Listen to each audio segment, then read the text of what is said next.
हम लोग कुछ दिनों से सत्संग कर रहे हैं, शिव चर्चा कर रहे हैं, हरि नाम का सुमिरन कर रहे हैं, तो इतना तो समझ में आया है कि हमारा शरीर अलग है और हमारा चेतना अलग है।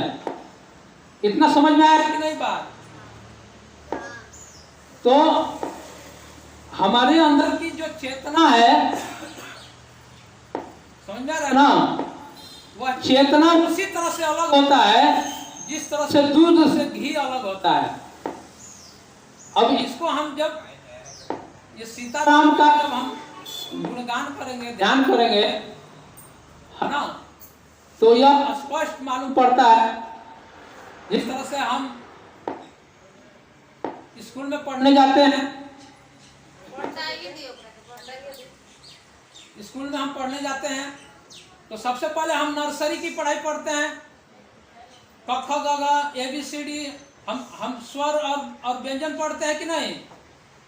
उसके बाद हम नर्सरी के बाद हम कहाँ जाते हैं? जूनियर को ही नर्सरी बोला जाता है ना, वो नर्सरी में ही आता है। जूनियर सीनियर ये सब नर्सरी में आता है, उसको प्राथमिक स्टेज कहते हैं। उसके बाद हम प्राथमिक में जाते हैं, ठीक है ना। नर्सरी से हम प्राथमिक में जाते हैं, प्राथमिक से हम माध्यमिक में जाते हैं, माध्यमिक विद्यालय होता है, और माध्यमिक विद्यालय के बाद हम कहाँ जाते हैं? हाई स्कूल में जाते हैं, और हाई स्कूल के बाद डिग्री कॉलेज होता है जिसको स्नातक बोलते हैं, ठीक है ना। तो बाहर के भी पढ़ाई में 4 स्टेज है ना, और इस धर्म के पढ़ाई में भी 4 स्टेज है। इसमें देखिए, जीवात्मा, जो हम सब जीवात्मा है, और इसी जीवात्मा में से जो आदि गुरु शंकर भगवान के बनाए हुए जो पद्धति है, जो विधि है, इसी को कहा जाता है कि विधि हरि वेद प्राण सो। मतलब वेद में जो विधि बताया गया है वह विधि ही वेद का प्राण है। जैसे मान लीजिए हम कोई चीज सीखने जाते हैं तो उसका प्रोसीजर, उसका विधि हम फॉलो करते हैं कि नहीं? हाँ,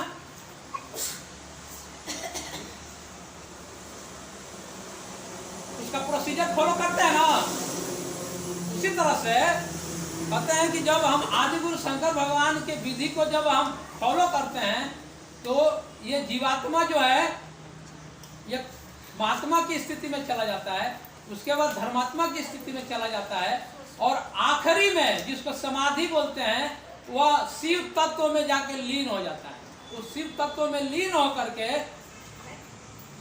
वह आकर के उस शिव का जो विधि है लोगों को बताना शुरू करता है, यानी गुरु का पद प्राप्त करता है।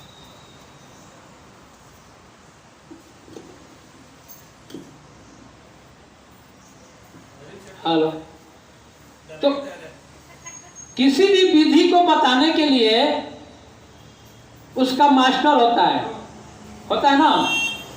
और मास्टर जब उसका विधि बताएगा, जैसे आप इस रामचरितमानस को आप पढ़ेंगे तो इसका अर्थ आपको बरोबर समझ में नहीं आएगा। क्यों नहीं आएगा? क्योंकि आपने इसके विधि को नहीं जाना है। मैंने गुरु के पास जाकर के यह शिव भक्ति का विधि विधान मैंने सीखा, मैंने जाना, तो मैं आप लोगों को सिखा पा रहा हूँ। वैसे आप जब सीखोगे, जैसे इसमें बताया गया ना, पहले क्या बोले कि पहले शंकर भगवान ने महामंत्र जा करके भगवान का पद प्राप्त किया, उसके बाद अपने बेटे को बताए, गणेश जी को बताए, और गणेश जी भी उनकी विधि को फॉलो किया, और वो भी भगवान कहलाए, वो भी भगवान हो गए। और हम अपने जो हम हिंदू धर्म के जो हमारे जितने इष्ट हैं, गणपति भगवान है, शंकर भगवान है, राम भगवान, हम सब भगवान की पूजा क्यों करते हैं? क्योंकि उनकी विधि को अपनाने के लिए, उस विधि पे चलने के लिए, और वह उस विधि पे चल करके हमको क्या होता है?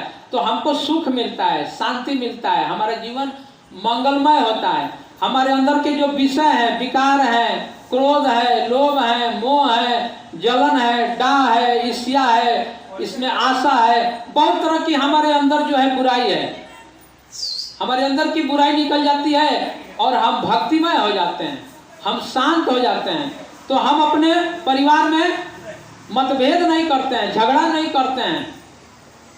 ऐसी पढ़ाई स्कूलों में पढ़ाई जाती है?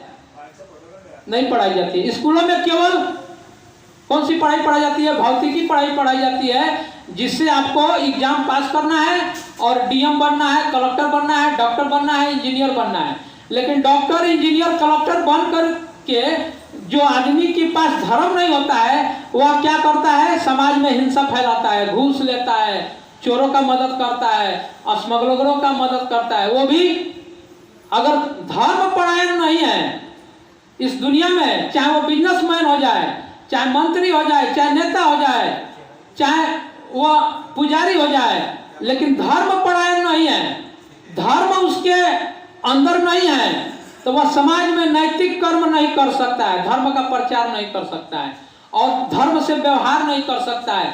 वह समाज का शोषण करेगा, अंत में वह खुद मर जाएगा और समाज के जो व्यवस्था है इसको बिगाड़ करके मर जाएगा। ऐसा इतिहास इसी रामायण में, जैसे रावण एक राजा हुआ, रामायण में आप लोग रावण का नाम सुने हैं ना?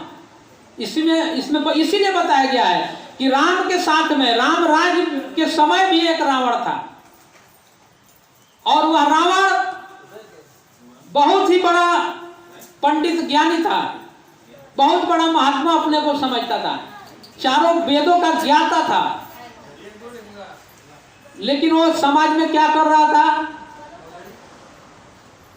लोगों को सता रहा था।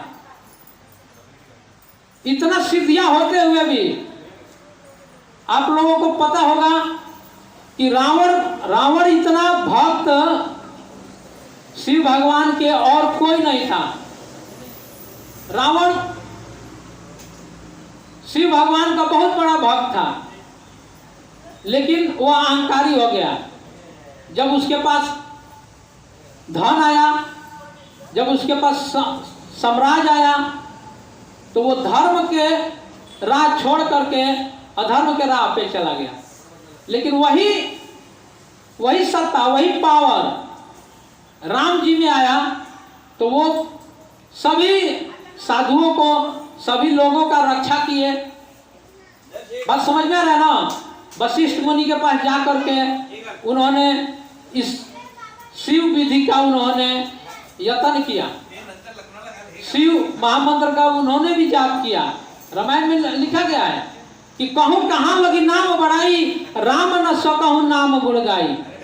वह राम भी उस नाम का गुणगान नहीं गा पाए। इसलिए आगे गोस्वामी तुलसीदास जी लिखते हैं कि जान आद कवि नाम प्रतापु, भयहु शुद्ध करी उल्टा जापू। कहते हैं कि वो नाम का जो प्रभाव है, आदि कवि वाल्मीकि जी एक चोर थे, डाकू थे, और वो डाकू जो बहुत बड़ा डाकू था, लोगों को मारता था, काटता था। लेकिन वो डाकू जब राम नाम का महिमा जाना, जब राम नाम का उनके अंदर ज्योति फैला, जब राम नाम का उनके अंदर प्रकाश हुआ, तो वो इतना बड़ा डाकू कहते हैं कि आदि कवि हो गए। उन्होंने आदि की बात जान ली। आदि कवि का मतलब आप लोग समझते हैं? जैसे त्रेता युग में कथा के अनुसार त्रेता युग में वो वाल्मीकि जी थे,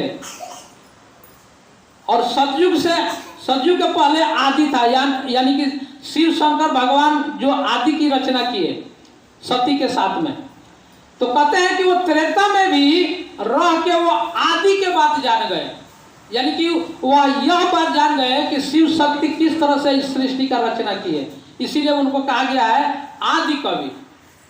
बात समझ में आ रहा है ना कि उनको आदि कवि, क्योंकि जब आप तर्क मिलाएंगे, बहुत सारे लोग जब इसका तर्क मिलाएंगे, तो त्रेता युग के पहले सतयुग था, और सतयुग शुरू होने से पहले आदि था। आदि यानी अभी सृष्टि शुरू नहीं हुआ था, सृष्टि अभी नहीं था, सृष्टि की रचना हमारे धर्म ग्रंथों के अनुसार जो है शिव और शक्ति के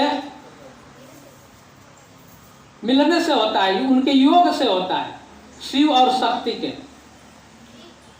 तो कहते हैं कि त्रेता युग में आदि की बात जान गए कि सृष्टि की रचना किस तरह से हुई, और उन्होंने रामचरितमानस का रचना किया। और उन्होंने कहा कि जो शंकर भगवान जो विधान बनाए हैं इसका यही महत्व है कि जो भी आदि की बात जानेगा वह वेद को पकड़ेगा, क्योंकि वेद में भेद है। कहा गया है कि वेद में भेद है, भेद भेद के माही, और जिस भेद में शिव शंकर रहता है वेद जानत नहीं। तो वेद में भेद में वो लिखा गया है, लेकिन वह उस बात को, उस रहस्य को जब आप साधना करेंगे, जब ध्यान करेंगे तो पता चलेगा कि उसका रहस्य क्या है। वो आदि की बात जान गए, आदि कवि, इसीलिए उनका नाम पड़ा। और एक महत्व ऐसा भी बताए हैं, पता है कि वो नाम की महिमा ऐसा है कि वो उल्टा जपना शुरू किए। उनको सीधा जब, इतना मूढ़ थे, जाहिल थे, गंवार थे वाल्मीकि जी कि उनको राम राम कहा जाता था तो मारा मारा जपते थे, क्योंकि उनके दिमाग में मारो काटो यही घुस गया था। तो राम समझ में नहीं आ रहा था। देखिए इतना जोर थे। तो नारद जी बोले कि चलो अगर राम राम नहीं जपते हैं तो मारा मारा ही जपो, मारा मारा भी जपोगे तो तुम्हारा काम चल जाएगा, लेकिन जपो। तो इसमें कहते हैं कि भय शुद्ध करी उल्टा जापू। कहते हैं कि वो राम राम नहीं जपते थे, मारा मारा जपते थे, और मारा मारा ऐसा जपना शुरू किए कि वो राम राम हो गया, उलट गया, वह मंत्र उलट गया और वो सिद्ध हो गए, प्रचंड सिद्ध हो गए वाल्मीकि जी। तो गोस्वामी तुलसीदास जी यही कह रहे हैं कि अगर एक बड़ा डाकू जो लोगों को मारता था, लूटता था, उसने राम नाम की महिमा जाना तो वो इतना बड़ा कवि हो गया और आदि का भेद जान गया, सृष्टि से पहले का भेद जान गया, आदि कवि कहलाया। तो हम लोग तो उतना बड़ा डाकू तो नहीं ना है, हम लोग तो छोटा मोटा माँ बाप को खाली कहते हैं, झूठ बोलते हैं, हम लोग डाकू नहीं है। ऐसा नहीं है कि हम लोग शुद्ध है, थोड़ा थोड़ा गलती है, लेकिन इतना बड़ा डाकू जब इतना बड़ा शब्द हो सकता है, कवि हो सकता है, तो गोस्वामी तुलसीदास जी कहते हैं कि साधारण आदमी भी उस महामंत्र को जप करके वह परम सिद्धि को प्राप्त कर सकता है। समझ में आ रहा है ना बात? आगे लिखते हैं कि सहस नाम सम मुनि शिव बानी जपि जय पिय संग भवानी।